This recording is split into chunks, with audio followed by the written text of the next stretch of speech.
The first time Aria Vance realized her son had never laughed was on a bright, sunlit morning that should have felt ordinary. The park was alive with the soft hum of daytime happiness. Children ran across the grass chasing bubbles, parents pushed strollers under the shade of tall green trees, and the air carried the warm scent of fresh earth and blooming flowers. But as Aria sat on the wooden bench beside the playground, watching her 5-year-old son Elias stare silently at the world, she felt a hollow ache that no amount of success had ever filled. She had built an empire from nothing. As the CEO of a global tech company, she was known for turning failing ventures into billion-dollar successes. People admired her strength, her discipline, her brilliance. But none of that mattered when she looked at Elias. He never spoke. Never laughed. Never cried. He simply watched the world as though he were standing behind invisible glass. If you believe kindness and second chances can change lives, take a moment right now to like, comment, share, and subscribe to Stories That Matter. Because sometimes, the smallest moments create the biggest miracles. Doctors had called it selective mutism at first. Then emotional withdrawal. Then trauma response. After years of testing and therapies, the labels stopped mattering. What remained was silence. Aria had tried everything money could buy. Specialists. Programs. Private schools. Therapies flown in from different continents. Nothing changed the way Elias remained locked in his quiet world. That morning, she had brought him to the park with no real expectation. Just hope, fragile and worn, that maybe sunlight and laughter might reach him in ways she never could. Elias sat on the grass a few feet away, his small hands resting on his knees, eyes focused on something in the distance. He wore a light blue shirt and gray trousers, his brown hair neatly combed, his posture unusually still for a child his age. Then something unexpected happened. Across the field, a man knelt beside 3 little girls who looked almost identical. The triplets, dressed in soft pastel dresses, were giggling as they played a hand-clapping game with him. Their laughter rang across the park like music. The man's name was Rohan Malik. He was not a CEO. He was not wealthy. He was a single father who worked long hours as a maintenance supervisor at a local hospital. Life had not been easy since his wife passed away 2 years ago, leaving him to raise their daughters alone. But he had learned something powerful in grief. Joy had to be created. And so every day, no matter how tired he was, he found time to laugh with his daughters. That day was no different. He clapped his hands dramatically, pretending to lose the game on purpose, making the girls burst into laughter again. Their small curls bounced as they moved, their eyes bright with happiness. It was the sound that reached Elias first. His head turned slowly. His gaze fixed on them. Aria noticed immediately.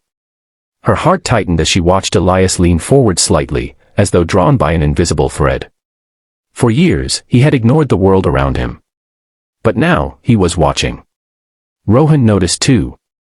He had seen children like Elias before in the pediatric ward where he sometimes worked late fixing broken equipment. Children who stayed silent. Children who seemed distant. Without hesitation, he guided his daughters closer while continuing their game, letting the laughter drift naturally toward the boy sitting alone. The triplets, Zara, Meher, and Inia, followed their father's playful lead. They formed a small circle and began playing again, their voices soft but joyful. Elias stood up. Aria's breath caught. He took a few slow steps toward them. The girls paused, curious but kind, their innocence untouched by judgment. Rohan gave them a gentle nod, and they resumed their game, this time including gestures that invited Elias to watch more closely.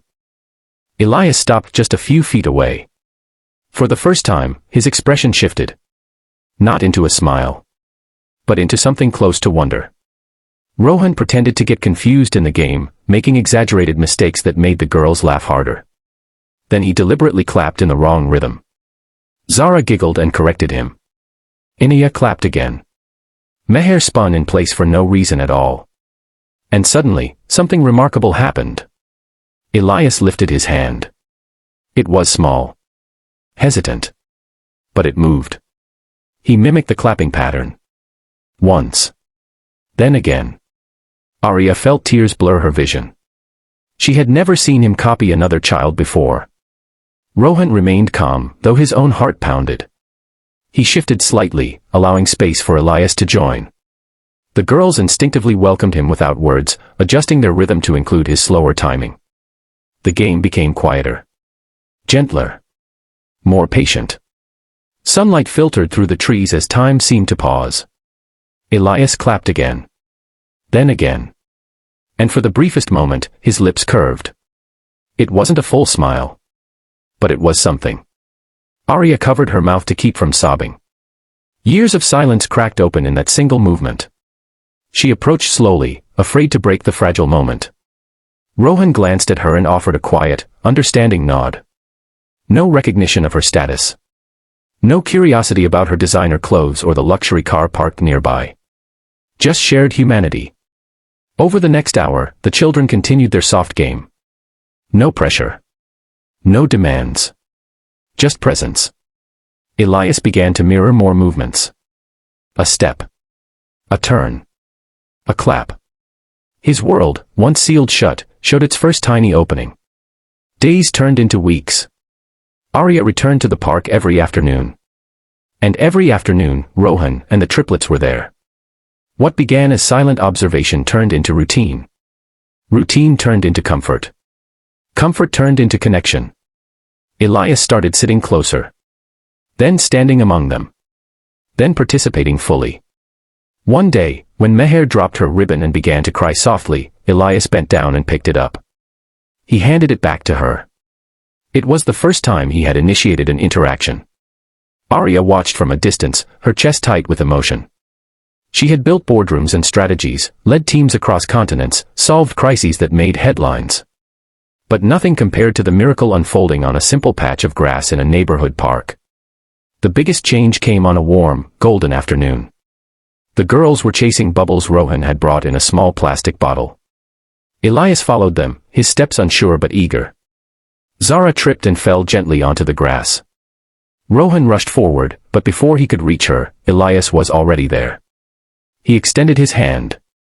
Zara took it. And in that moment, as she stood, she laughed.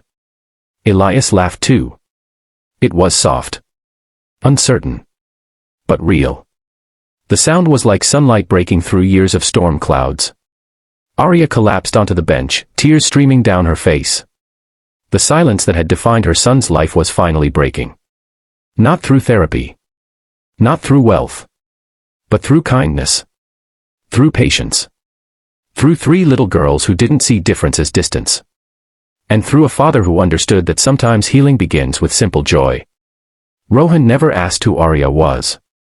And when he eventually learned, it didn't change anything. Because in the park, titles didn't matter. Only presence did. Over time, Elias began speaking in single words. Then short phrases. His laughter grew more natural. His eyes brighter. Aria's world shifted. Her success no longer felt like a shield hiding her loneliness. Instead, she found herself learning from Rohan's quiet resilience. Their friendship grew, rooted not in need but in shared understanding. Elias and the triplets became inseparable. And the park became a place of transformation. Not just for Elias. But for Aria too. Because she realized that strength wasn't always about control. Sometimes, it was about letting others in. As the sun dipped low one evening, Elias ran ahead of her toward the girls, calling out Meher's name clearly for the first time. Aria stopped walking. Her heart full. Her world changed.